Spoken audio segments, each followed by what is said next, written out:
Welcome to GTC Teaching Tidbits Blackboard Ultra. In this series, we explore techniques, tips, practices, and ideas to expand your knowledge of and increase your comfort with using Blackboard Ultra. I'm joined today by Lee McMinn from the Curriculum and Instructional Support Center, CISC for short. Good morning, Lee. Morning, Rachel. I'm glad to have you back for a special bonus episode today. In our most recent episode, Lee gave us a look at what's new in Ultra for February 2024 and gave us a little sneak peek of the new updates that will be coming in March 2024. But he is back today for a special bonus Blackboard Roadmap episode where he's going to show us a bit of the larger picture of what's to come. So, Lee, I'm going to turn it over to you to share your teaching tidbits. Thank you, Rachel. Yeah, there's a lot of good things coming in the next 6 months. Blackboard tries to every quarter basically share with everyone what is coming over the next interval of time period, and we'll look at that. This is basically the interval that they're looking at. This 1 to 3 months could include things that have just come out or that will be coming out again in the next 2 to 3 months. The confidence level is very high for these items, meaning unless something major happens, these things will happen or will come out in that time frame. They've got a 3 to 6 month period. Again, the estimated timeline, the confidence is still pretty high. They even show it right here, 60 to 70%. There's slight possibilities that as things are tested, as they work with the various focus groups, that those may change. Doesn't happen very often, only if it's a really major issue or some other addition needs to go in for that particular item to make it even better to start off with.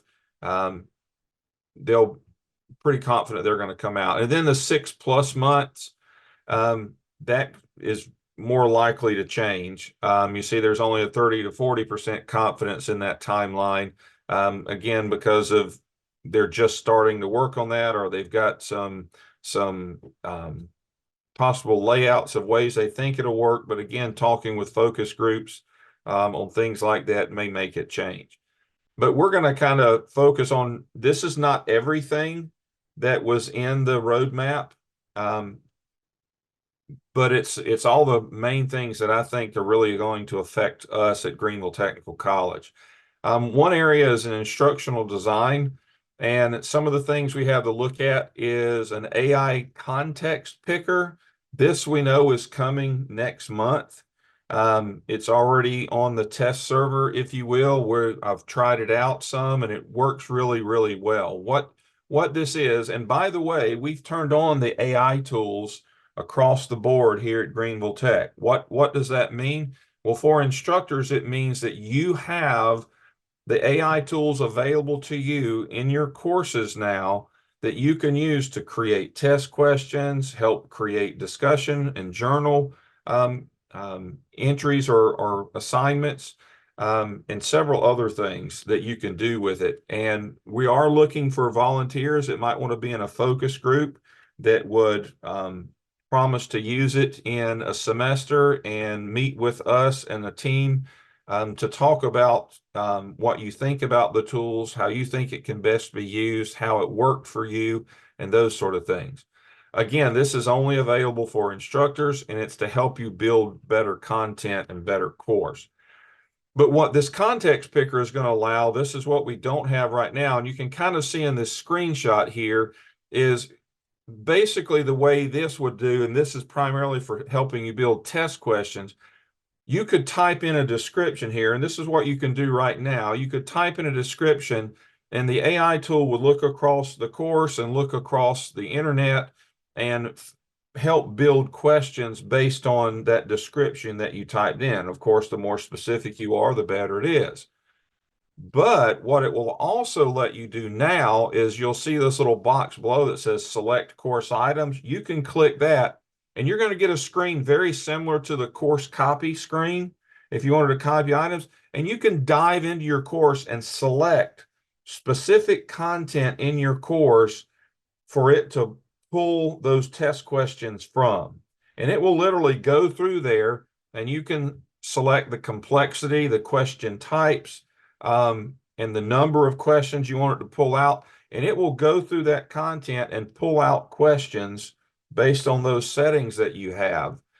So that could be very, very helpful for you to build some good, authentic questions.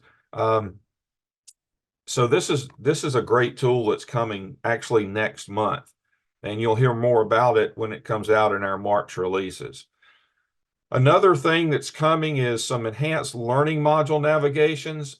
Basically, you'll be able to move around in learning modules a whole lot easier. There will be scrolling not only at the top, but at the bottom of the page as well. And basically help the students just understand where they need to go next or as they go through that learning module. We've got some individual date adjustments. This is improving more and more. You can also, when you copy your course, let's say a master course over, and you want to edit the dates, the due dates, the visibility dates, and those sort of things, you can go to the date editing tool basically for the course, and you'll be able to make some more precise adjustments. And again, most of this is coming out in March as well. So you can do it all on one screen if you wanted to adjust the due dates, visibility dates, and those sort of things. Enhanced course links. This is really, really cool. Better than what we had in original. Basically, if you create an announcement, you create a message, you'll be able to post a course link within that message or announcement. And you see here as an example, when you click the little circle with a plus down at the very bottom, I know it's a little blurry, but it says course link. So you can link in that announcement, in that message, directly to an item in your course if you wanted to, or to a learning module, whatever it is, and it'll go right there. That's a really good tool. I think they're thinking April for that one, but we'll see as time gets closer. Then this is a little farther out, the 3 to 6 month, basically broken link checking. So basically you can run a check through your course and it'll look for any broken links that of course aren't working. That's going to be very helpful. It's primarily going to be looking in the context editor, of course, not within a Word document or a PowerPoint, something like that. Importing files as Ultra documents. So basically what this is meaning is you can bring in a Word document and it basically, instead of just uploading the file, it uploads it as an Ultra document itself, meaning a document that's kind of like what you build now with a text editor, but it's pulling that Word document in. That's going to open up some other features that you can use. Again, creating those test questions and those sort of things, if it's actually loaded in the course, it can help more with the Ally tool, the accessibility sort of thing. So lots of other activities and things you'll be able to do if you load it in as an actual Ultra document, so to speak. And then creating some new Ultra documents. This is, again, if you're creating it from scratch or using the Blackboard tool to actually type in the context or copy and paste in the context, things like that, you're going to be able to do a lot more things. You're going to be able to make multiple columns. You could have images side by side if you wanted to. You know, you can drag and drop blocks and move things around. You can even print the Ultra document straight here from the tool. So it's just, again, adding more capabilities and features, things that we've never had before in original. Some course organization templates. This would be more, and again, this is 6 months or more out. Basically what they're looking at is if we wanted to create a template, let's say for an English course, when the course was created, that a template could be applied automatically. So at least, when you open up the course, it can already have those things pre-built in there. For example, maybe you have policies with your department or your college or things like that that you want to be there, or maybe some policies specific to that course that all instructors need to include in their course. It can be created in a template like that. And from what we're told, the template's going to be very similar to kind of like the concourse syllabus template, meaning you can have some areas that are set and editable on the admin side, basically. So like an APD, department chair or whatnot, or instructional designer or the lead instructor could go in and modify that if it needed to be updated, and it would modify across every course that was based on that template. So there's lots of good features coming with that can be used. Now, I'm not saying it has to be used, but it's just another good feature that we have. Now this Blackboard in the past has tried to do this. They call it the Reusable Content Library. It's basically where you could post files that were reused a lot in multiple courses. So you don't have to keep loading them to your course. And these files would live here in this repository, and it would just be linked to in your course. And so again, if the owner of the document or the file or whatever needed to update it, they could update it and push that out, and it would update automatically across every course instead of having to tell the instructor, oh, well, now you need to download the new document and reload it to your course and that sort of thing. So that can be very helpful as well. We'll have to do a little exploring into this as it comes out. Learning module table of contents. Again, this is 6 months out or more. Basically what it is, if you use learning modules, you have multiple things in that learning module. Right now, there's no table of content that appears, and they're looking at having a table of content. So not only could the student navigate using the previous and next arrows at the top or bottom, but they could also jump through the content if that were allowed, or student didn't have to progress through it in order. Or once they had gone through it, they would be able to start up a module and then use the table of contents to jump quickly to different items. So just another means of navigating. Now, other things they're coming out with is some assessment tools. Some of the things that we're already going to see is per question feedback. I don't remember this coming in March. I think it's slated for April or May. But basically what that means is you can give feedback on a specific question, not just an overall feedback like we have right now. You would be able to provide feedback on a specific question. So if you had an essay question, or you had any question type basically that you wanted to provide feedback just for that question, you'd be able to do that. So that's going to be very helpful. And again, this is more directed learning for the student. You can focus on what it is they missed or things like that with the feedback. Printing test. You will actually be able to print test from Blackboard. Now, you can print it with the questions or with an answer key or without. This is not for students to print. This would only be available for the instructor to print. And basically, if you have your test and it only lives in Blackboard, but you have a student that needs to take a paper version of it for accessibility reasons or for whatever reason, you would be able to print the test out from Blackboard and not have to use Respondus 4.0 to download it or take screenshots and, make it that way. You'll be able to print it out straight from Blackboard. And again, this would be an option primarily for the instructor to do, not for students.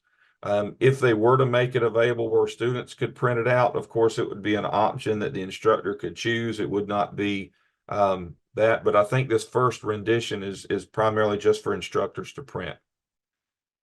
Reply from email. As you know, right now, if you send a message out and you send that message out as an email as well, students can't reply to the email. The email that goes out has a do not reply return email address, basically. So if a student were to, or an instructor were to reply to a message that they received as a copy in their email account, it's not going to go anywhere.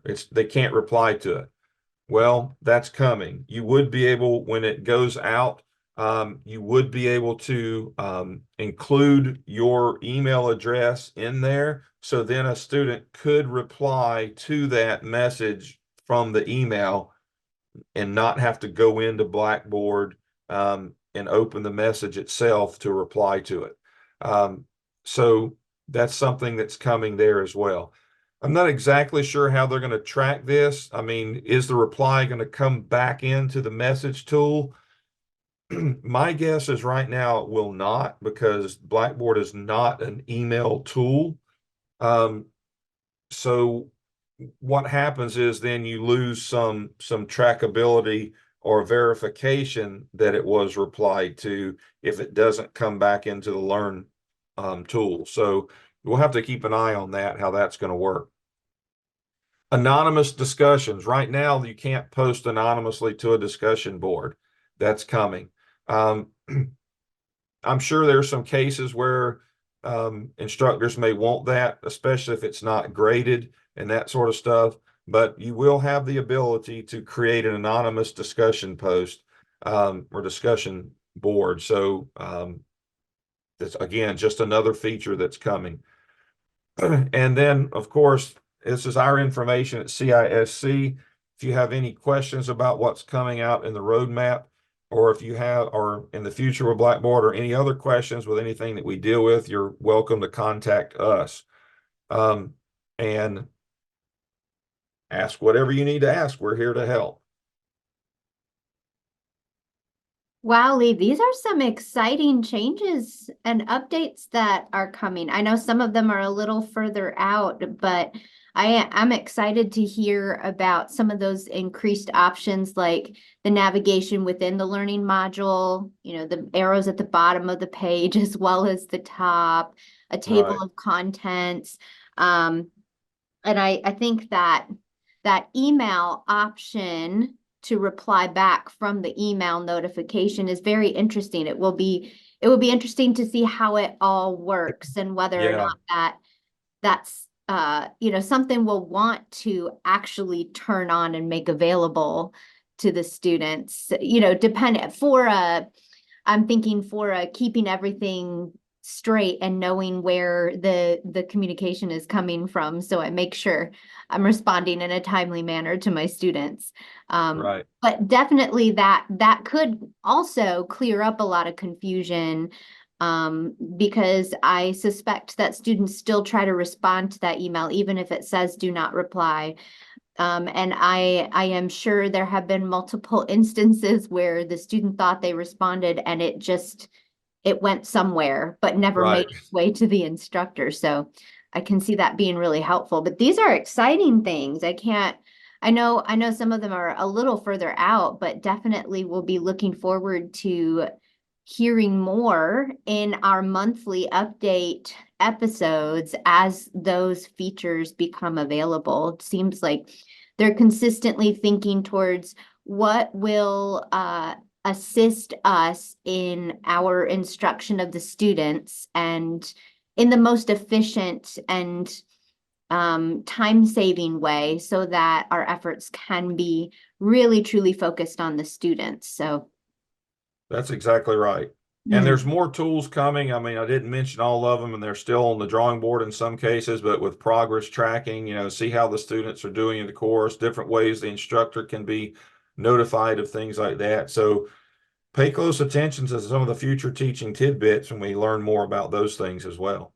Yes. Well, thank you so much for sharing this roadmap. I'm sure there will be more roadmap episodes to come, but for those who are really interested in beyond just what's coming next week, these are really helpful, even just keeping that excitement about new features and some frustrations we might be having with what we're trying to do, knowing that there are updates coming that will allow us to be able to do some of those things we're envisioning we'd like to do. So thank you for sharing all of that today with us.